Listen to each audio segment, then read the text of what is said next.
tonga amin'ny andro fahadimy sady indray sika ao anatin'izao fandaharana makasika ny ady amin'ny herisetra izao. Faly miaraba antsika rehetra mpanaraka ny fandaharana izahay ary faly miaraba hatrany ihany koa ny namana vonina izay vonina mandrakariva hiaraka ifampizara amintsika ireo tsara ho fantatra makasika an'izany resaka herisetra izany. Androany ny resaka hoarahantsika eto dia makasika ny fiatrehana. Na dia izany aza na dia eo ary le herisetra dia inona manahoana ny fiatrehana an'izany. Faly mandray anao indray vonina. Miaraba anao ary miaraba antsika rehetra manaraka ihany koa.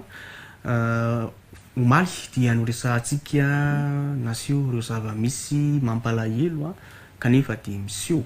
indrindra amin'izao vanim-potoana ny amena ara-pahasalamana izao mahazo ny ankizy.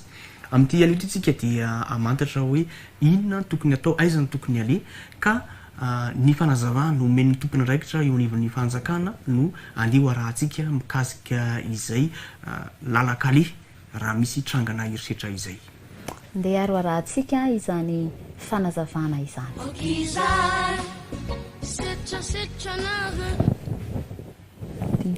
Ny herisetra samihafa ka tafiditra ao anatin'izany ny fanolanana. Voalohany indrindra aloha ho an'ny olona izay mahita na maheno na mahafantatra tranga herisetra, ninona herisetra atao amin'ny ankizy dia misy ny laharana maitso 770 na ataontsika amin'ny teny frantsay ligne verte 147. Afaka antsoina mamaim-poana zany io laharana maitso io dia misy tompony andraikitra samihafa ao anatiny. Misy polisy ao misy mpiantsehatra ara-tsosialy ao misy mpiara-miasa amin'ny ministera ny mponina afaka manoro lalana an'izay tokony ataon'ny olona. Ankoatran'izay koa dia misy ilay ataontsika hoe fanaovana fanairana amin'ny alalan'ny tambazotra zany dia misy le site internet hoe Arozaza. Raha misy izay trangana herisetra zay manao tsika an'izay hoe fanairana signalement zay izay mariko ny tsy fitenenana tsy filazana tranga herisetra miantra amin'ny ankizy dia heritreretin'ny lalàna firaisina tsokombakomba amin'ilay olona manao an'izay herisetra zay. Noho izany tena hoe adidy sy andraikitsika olo-pirenena rehetra izay mahita mahatsikaritra n'ilay herisetra no manao an'izay fanairana na fanambarana any amin'ny tompony andraikitra samihafa izay. Raha mitranga le herisetra ankoatran'izay fanairana na signalement atao zay dia eto Madagasikara tsika nametraka n'ilay hoe tambazotra fiarovana ny ankizy. Efa tafapetraka amina district sy commune maromaro izy io. Ny asa fiarovana ny ankizy mantsy dia sehitrasa midadasika tsy vita ny ministera mponina rery, tsy vita ny zareo ampitandro filaminana na ny ministera ny fitsarana rery fa ifandrombonana arafitra maromaro. Ka io tambazotra fiarovana ny ankizy io zany dia mandrindra an'izay asa fiarovana ny ankizy zay. Dia efa misy laminasa mipetraka ao mandrindra an'izay laminasa zay dia zahay atao amin'ny ministera mponina. Ka raha misy trangana herisetra mitranga zany miseho zany dia tsara indrindra manao fanambarana na milaza an'ilay mpandrindra n'ilay tambazotra fiarovana ny ankizy dia ny solotena ministera mponina eny anivon'ny district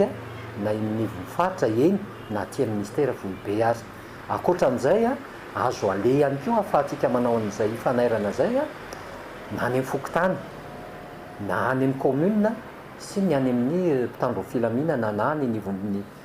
polisy pirenena zany na ny anivon'ny gendarmerie. Azo atao ihany koa manatona mivatana eny amin'ny fitsarana fa hoe mahakaiky aloha zany an'ilay olona na le ankizy ara-miherisetra eny amin'ny fokotany dia ny fokotany zany tokony handray an'izay fanambarana zay dia matakatra anazy erisitry ny ambaratonga fa rehefa voaray ao amin'ny ministera mponina zany zay fanambarana zay dia ny ministera mponina mampandrindra azy no mijery an'izay hoe aiza ny lalana ahafahana ny fanenjehana n'le olona. Dia misy ihany koa ny fanohanana amin'ilay totsika hoe fandraisana antanana vonjomaika raha ohatra ka mila fijaboana vonjomaika le zaza. Raha mila fanohanana ara-tsaina ihany koa izy dia ao anatiny ho sehatra asa na le tambazotra io no ahafahana manao an'izay ka ministera mponina no manao an'izay asa izay. Zay amin'ny akary ametanana ny olo-pirenena foana hoe ny tsy filazana an'izay trangana herisetra zay dia mitoy la herisetra mahazo an'le zaza ary manana andraikitra koa ianao zay mety avo asazy anao asazytsika oloterine raha toka tsy manao an'izay fanambarana zay voalazako teo le larana maintso a zay tena toko hoe amafisiko satria ao anatin'le fioboana zao tsika mety sarosarotra ny andehanan'ny olona ivezivezy a any am'lay toerana nyteneniko teo fa le larana maintso hoe tompoko mba atsoy a dia misy olona afaka andoro lalana atsika ao anatin'izay fiatsona ny larana maintso zay mandray antanana ireo niaran'ny eritreritra aranofo ny centre avonjy misy koa ireo ivotoerana fihainoana sy fitarainana antsoina hoe centre d'écoute et de conseil juridique manevana ny fakitra rehetra eto Madagasikara manoro lalana sy manampy ireo niaran'ny eritreritra ireny toerana ireny ho an'ireo olona sahirana tsy afaka mikarakara ny ankizy tratry ny eritreritra azony atao ny manatona ny foibe paritry ny ministeran'ny mponina ho an'ny Analamanga eny Manjakaray no ahitana io toerana io izahay atao amin'ny direction régionale Analamanga amin'ny population dia misahana manokana momba ny resaka fiahina ny ankizy tratra ny erisetra ranofo na ara-batana na ara-tsaina dia rehefa misy tranga ohatr'izao zany a dia ny mikarakara momba ny fitoriana ny olona nahavita ny eloka manampy ny fianakaviana zany hoe mametanana anazy manoro anazy ny zavatra tokony ataony fa afaka koa zay mandray ny vola lany amin'ny fikarakarana zay resaka fitoriana zay ankoatran'izay dia eo ihany koa ny resaka fiahinana fikarakarana anazy ara-pahasalamana dia zany hoe misy ihany koa zany tantsoroka afaka ataon'ny direction régionale manampy amin'ny fianakavian'ny ankizy amin'ny fitsaboana amin'izay vokatry ny erisetra miatra amin'ny ankizy zay iny ary ilay horonan-tsary nanazavana nanomezan'ireo tompona ndraiky mpanjakana n'izay tokony atao ankasitrahana tamin'ny fizarana azy iny misy tokony mbola anampiana ve sa efa zareo nanambara azy dia efa zay tsy ho resy ny erisetra raha tsy ny rehetra no mandray andraikitra ambamanao gazety dia manao fanadidina mandefa izany departementa dia mikarakara izao fandarana izao mampahery ny olona ny tsirairay avy ihany koa dia manana ny adidy sy ny andraikitra malona izany mahita trangana erisetra ianao ilainao ny mitely izany ilainao ny mananatra ilay nanao erisetra mba hiovany ihany koa samy tompona andraikitra itsika rehetra raha tiatsika ny hena iotahan'ny erisetra zay ambony eto Madagasikara ie sa i zany mandray andraikitra ny mifanandrify azy avy ny tsiray avy dia izay indray zany no resadresaka ny rahantsika androany ankasitrahana mandrakariva ianao vonina miaraka eto amin'ny fandaharana ary raha mpitsondray ny fotoanantsika tahaka izao ankasitrahana ny departementa nanasa nafahana ihany koa nampita ireny fanadidina ireny sy nanazava ny hevitra araky ny nahafantarana azy hatramin'izay dia mankasitraka tsika rehetra tany atokantrano ihany koa na tany amin'ny toerana rehetra zay nahafahantsika nanaraka izao fandarana izao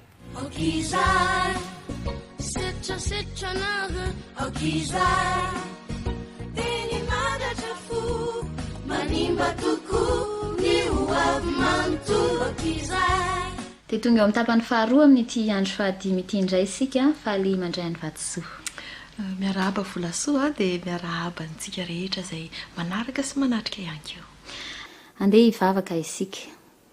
Andriamanitra rainay tsara indrindra fisaorana tranona tolotra ianao ny amin'ny fahafahanay manatanteraka izao fotoana ariva izao indray irinay ary raha ny fanahinao no hitarika anay hanazava hanadio ny fonay ihany koa ary amboatra anay anaraka izay torohevitra avy aminao amin'ny anaran'i Jesosy no anaovana ny vavaka amen amin'ity androany ity ny resaka izay ho ataontsika dia mitondra ny lohateny manao hoe na dia izany azy na dia inona re ny resaka hoentina androany zany dia ho an'izay rehetra efa nandalo erisetra nandalo olana maro ve ianao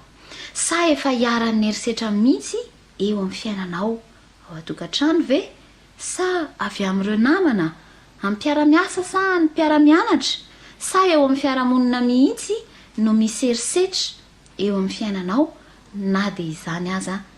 natao anao mihitsy ty fandaharana androany ity na dia izany aza ahoana marina moa ny fiseho an'ilay izy rehefa hiarany erisetra ny olona anankiray. Rehefa tafiditra tao anatin'izay hoe erisetra zay ny olona anankiray, zany hoe niarana izy a, dia be da be ny zavatra mifamahofao eo amin'ny fiainana. Mety hoe menatra izy tonga eo amin'ny fahamenarana, lasa tsy afaka miseho vahoaka izy satria tondrony olona molitra. Dia mety ihany koa izy hoe tratry ny aretina izy na ohatran'izany, mety hoe lasa misy fofona ny tenany na ohatran'izany, dia menatra izy te hisitry belona ozy izy ny fitenenantsika malagasy a, te hisitrika izy a noho izay zavatra niseho tamin'izay. Mety mitanondrika tanteraka ny fiainany manomboka eo, lasa manana angidim-po izy a nanomboka tamin'iny fotoana iny, dia tafiditra ny fahareran-tsaina na ny stress isan-karazany a, dia avy eo ihany koa dia mety ho tratra ny fahaketrahana izy. Ny fahaketrahana moa ilay atsotsika hoe depression, dia raha tsy mitandrina dia mety animba ny fahasalamana ara-tsaina mihitsy a izay zavatra izay. Ny zavatra anankiray izay tafiditra ao anatin'ny fon'ny olona ihany koa rehefa avy nandalo erisetra izy a, dia lasa feno fankalana ny fony, dia lasa matsiaro mijaly ohatrany hoe tsy hitantsony zany a izay atao. Dia isaky ny mandeha izy a dia toa mitamberina ao an-tsainy foana ireo zavatra izay nampahory azy ireo. Zao anefa ny volasoa, ny zavatra lasa no mametraka antsika amin'izao toerana misy antsika izao. Zany hoe ny lasa zany a no mamaritra ny ankehitriny, dia ny zavatra ataontsika ankehitriny indray a no mamaritra no avintsika. Ka raha ohatra zany ka mitambesatra sy avela hoe analoka foana eny ny zavatra lasa sy ny zavatra navesatra, dia manimba no avy izany. Tena simba tanteraka no avy a, dia tsy havita androso intsony eo amin'ny fiainana. Dia zay zany mahatonga le hoe rehefa avy niarany erisetra ny olona anankiray a, dia ohatran'ny hoe tapitra hatreo ny fiainany, tsy hitantsony izay ho atao indray amin'ny ho aviny, ary malaina izy a hanao dingana vaovao indray a eo amin'ny fiainany. Dia inona ary zany no atao mba hahafahana manohy ny fiainana indray? Inona ny atao? Dia zay natonga antsika nanao an'ity resaka ity hoe mila zany le olona manadino ny lasa, kanefany a mila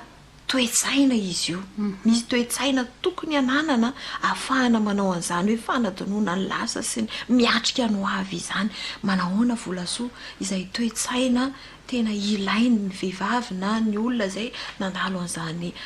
toe-javatra toy izany. Ie, ny azo antoka aloha zany rehefa ao anatin'ilay erisetra sy ilay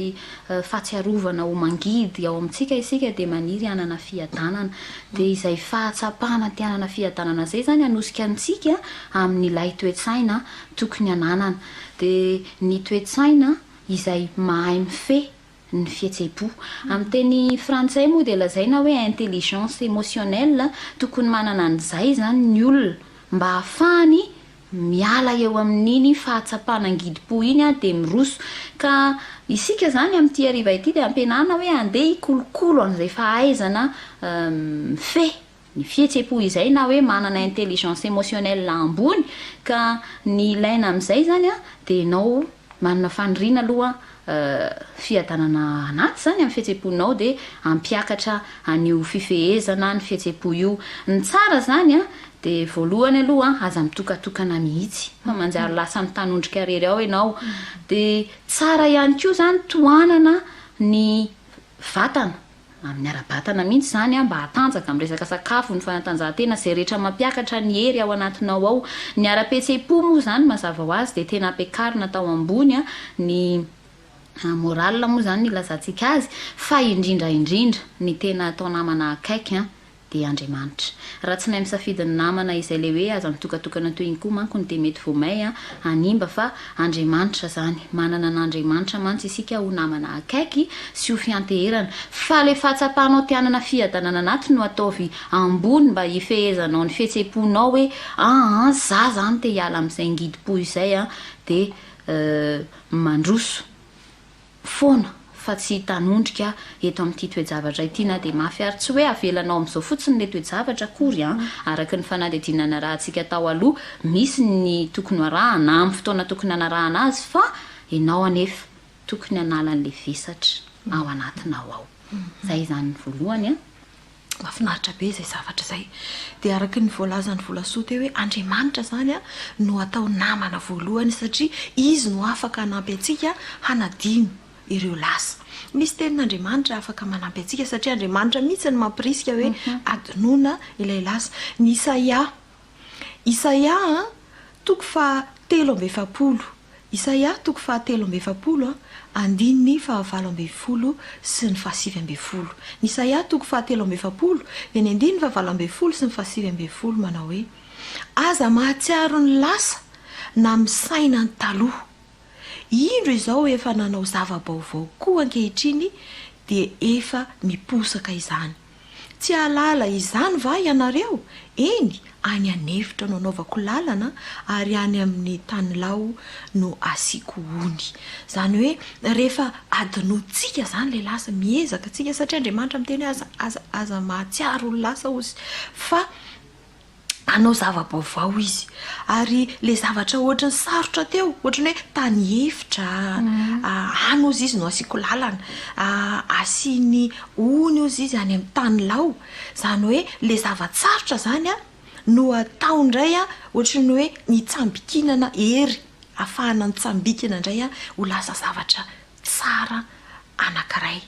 Zay zany a anisan'ny tena zava-dehibe ao anatin'izay hoe manao an'Andriamanitra ho namana zany satria afaka nampy antsika izy. Zay mihitsy vahatsoa satria ny fikasihan'Andriamanitra mantsy no hitondra ny fanasitranana zany dia anafaka ary anampy indray amerina amin'ny laoniny ny rava, ny ratrapo,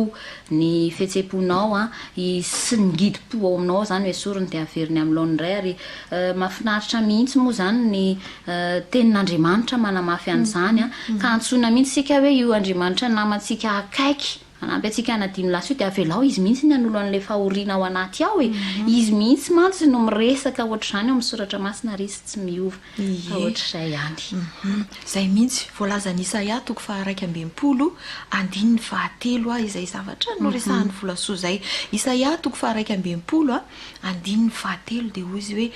anolotra ho an'ny malahelo ao ziona, eny hanome azy hamama ho solon'ny lavenina sy diloilo fifaliana ho solon'ny fahalailovana ary fitafiana fideirana ho solon'ny fanareradraraka mba hanaovana azy hoe hazo ny fahamarinana hamboleny Jehova ho fampiseho amboninahitra. Avelao mba ho soloan'i Jehova le fahoriana ianao mihitsy ny manaiky fa ho soloany zava-mahasoa ireny ngidim-po sy ratrapo izay nolalovanao ireny.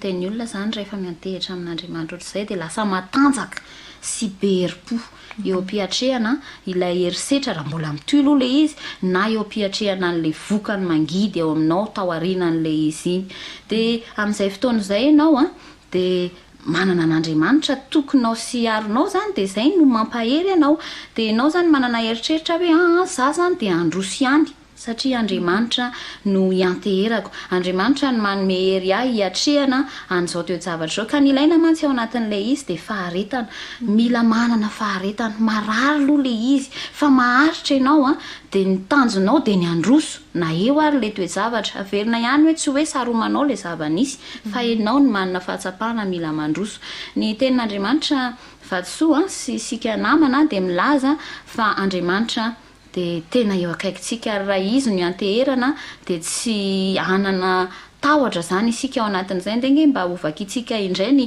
Romanina toko fahavalo Romanina toko fahavalo dia ny andininy 5:30 ka hatramin'ny 7:30. Romanina toko fahavalo dia ny andininy 5:30 ka hatramin'ny 7:30 dia izao ny voasoratra hoe iza no ahasaraka antsika amin'ny fitiavan'i Kristy. Fahoriana va sa fahantrana sa fanenjehana sa mosary sa fitanjahana sa loza sa sabatra araka ny voasoratra hoe fa noho ny aminao no namononanay mandrakariva toy ny ondro finoana ny fijeranay kanefa amin'izany rehetra izany dia manoatra noho ny mpandresy isika amin'ny alalan'ilay tiantsika fa matoka fa na fahafatesana na fiainana na anjely nareo fanapahana na zavatra ankehitriny na zavatra hoavy na hery na ny any ambony na ny ambany na inona amin'izao zavatra rehetra izao dia tsy ahasaraka antsika ny fitiavan'Andriamanitra izay ao amin'ny Kristy ka rehefa ananantsika izay antoka izay dia afaka ny ahery isika dia androso hiala eo amin'ilay ngidim-po dia androso amin'ny fiainantsika ihany. Mahafinaritra izany dia izao koa torohevitra satria raha hoe resy lahatra fotsiny tsika zany amin'izay resaka zay fa tsy misy manampy dia tsisy dika le izy ara no afaka anampy antsika voalohany indrindra Kristy dia tena mpanampy izay te ho eo anilantsika mandrakariva dia avelao izy no ao aminao afahanao manatanteraka an'izany voalazany Koritianina 2:5-7 Koritianina 2:5-7 dia manao hoe koa raha misy olona ao amin'ny Kristy dia olom-baovao izy efa lasa reny zavatra taloha indreo efa tonga vaovao ireo zay zany tena anisany tsy ambaratelo lehibe mitoera ao amin'ny Kristy dia rehefa ao amin'ny Kristy ianao dia vitanao ilay izy ilay dingana fa lasa olom-baovao ianao fa efa efa lasa ny zavatra taloha dia avelao izy hanova ny fiainanao ihany koa araka voalazany Ezekela volasoa Ezekela 4:9-3 andininy 4:9-20 Ezekela 4:9-3 andininy 4:9-20 avelao mihitsy izy hanovanao ozy izy hoe ary omeko fo vaovao ianareo ary fanahy vaovao no ataoko ao anatinareo ary esoriko aminareo ny fo vato ilay fo feno fankalana sy ilay fo feno alahelo io ka omeko fonofo ianareo. Mahafinaritra ny tenin'Andriamanitra ary ny antoka ananantsika ao amin'Andriamanitra dia tena mampahery tokoa ny teboka anankiray ao anatin'ity lesitsika androany ity fa tsoa hoe te hiala ao anatin'ilay ngidim-po ary androso hatrany dia mila manana ilay antsoina hoe résilience. Ny résilience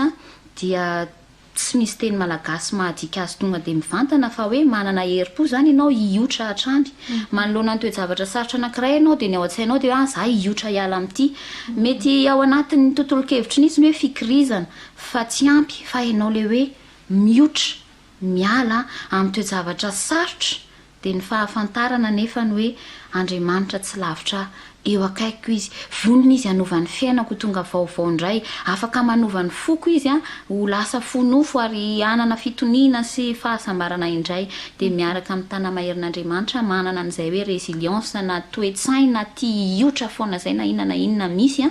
dia afahana manana n'ilay fiadanana na dia eo ny herisetra na dia eo ary ny toe-javatra efa miatra amin'ny tena ary rehefa zay ny ao an-tsaina hoe za androso dia androso hatrany zay zany ny atao be andoha averina foana hoe tsy hoe anafoana ny zavan-trangana anarina fahotana akory fa androso dia androso hatrany dia rehefa miantehitra amin'Andriamanitra dia izy no manafy hery teniny amintsika foana raha teo zany tenin'Andriamanitra mihitsy zay voalaza ao amin'ny Baiboly Isaia 7:1-3 ny Isaia 7:1-3 manome hery atsika manome toe-tsaina vaovao izy ity raha ohatra ka raisitsika manao hoe fa izay miandry an'i Jehova dia mandroso hery kosa manana hery vaovao indray izany elatra no iakarany tahaka ny voromahery hiazakazaka izy nefa tsy ho sasatra andeha izy nefa tsy ho reraka elatra no iakarany androso hery izy ary na inona zavatra niatra teo amin'ny fiainany tamin'ny lasa dia efa manan-kery vaovao indray izy hiatrehana ny fiainana indray.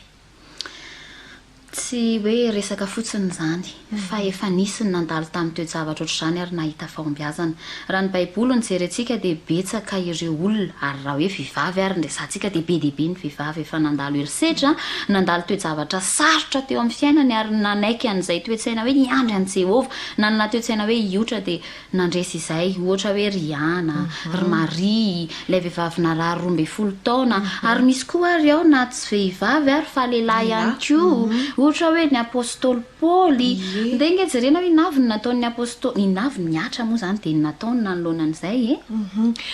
tsy ho voatanisantsika eto daholo izy io volasora ohatra ka tanisana fa ny tantarany dia hitantsika ao amin'ny Koritianina 2:20 dia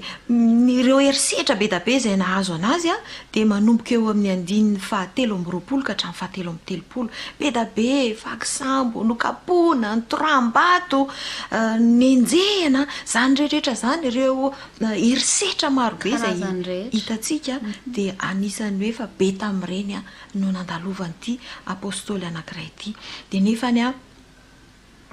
ozy izy rehefa avy niatra an'izay izy ao amin'ny andininy 12:20 andininy 7 dia ozy izy hoe nefa hoy izy tamiko ampoanao fahasoavako fa ny heriko dia tanterahana amin'ny fahalemena izay ny tenenin'Andriamanitra tamin'ny Paoly ary ny rehare noho izay fahalemena izay izy noho izay zavatra niatra tamin'izay zany dia nampirehare azy indray ary zany satria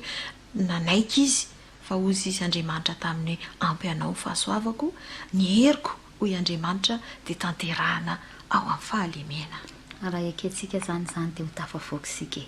ao amin'ny Filipianina 4:17 no vakitsika farany tenin'ny apôstôly Paoly ary asaina koa isika mba hampiasa izany ao amin'ny fiainantsika Filipianina 4:17 dia hoy ny apôstôly Paoly manoloana ny toejavatra rehetra hoe mahay zavatra rehetra ao amin'ilay mampahery dia izay no iritsika mba ho toetsaina ananan'ireo rehetra izay fa nandalo an'izany niaran'izany fa ho mpandresy any isika ary mahay zavatra rehetra amen izay no fandarantsika indray androany fahadisoa inona fa nazahoana hery ary ampitombo ny fitiavana miaraka amin'Andriamanitra ao amin'ny tsirairay avy andeha hoentintsika ambavaka ireo rehetra izay niaran'ny herisetra dia asaintsika fahadisoa hitondran'izay ary ao aorianany vavaka dia isy hira mampahery ho alefa amintsika indray dia mirary antsika rehetra ho eo ambany fitarian'Andriamanitra ary tsy hanana hiafa androso hatrany dia hivavaka azy rapitso fa ao aorianany vavaka dia hira avy hatrany dia efa apetrakantsika sahady ny mandra-piona andeha arisika hivavaka tompo malalo rainay tsara indrindra izay any an-danitra tianay ianao nanolotra ny zanakao mba ho famonjena anay ary nanome hery vaovao anay indray hiatrehanay ny fiainanay misaotra noho ny teninao misaotra fa mampahery anay ianao ary afaka niotra indray izahay eo amin'ny fiainanay na dia betsaka raha ireo toejavatra izay nandalo teo amin'ny fiainanay manimba anay tompo malalo mitalao aminao manokana izahay ho an'ireto namanay izay efa sendra n'izany toejavatra izany midiry ianao antsehatra ny fiainany ampaherezo izy aoka ianao mihitsy Kristy no hitoetra ao anatin'izy ireo hanova ny fiainan'izy ireo hanova ny fon'izy ireo fo vaovao ary hanova mihitsy ny heriny ka hanan-kery lehibe indray izy hatrehana no avy ampio izy ireo mba hanantenanao mandrakariva ary ahita fifaliana indray eo amin'ny fiainako avy rehetra petraka eo aminao mandrakariva ny fiainanay sy tokantrano tsirairay avy amin'ny anaran'i Jesosy nanonanay izany vavaka izany amen amen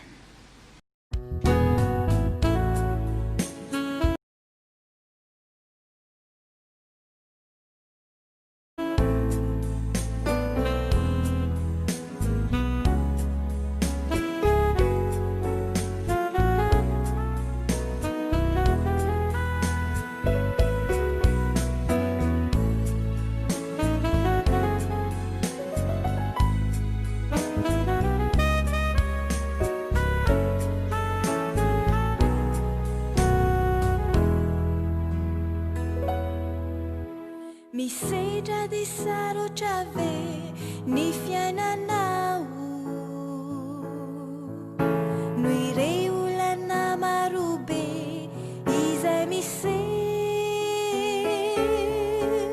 tomila hampamoifo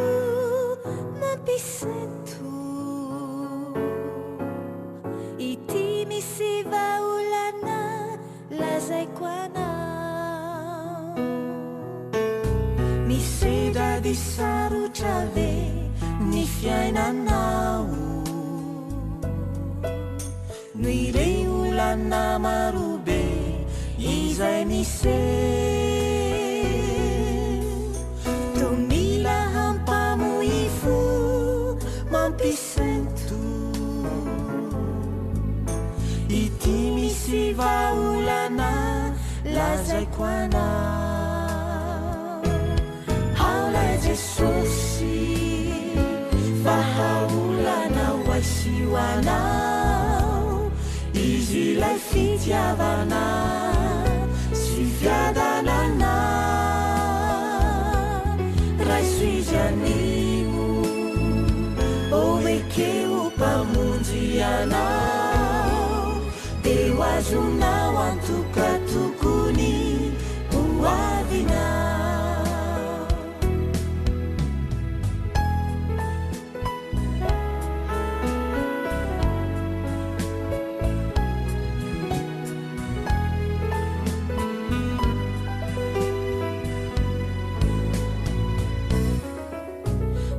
ratufaorina indray no mianjady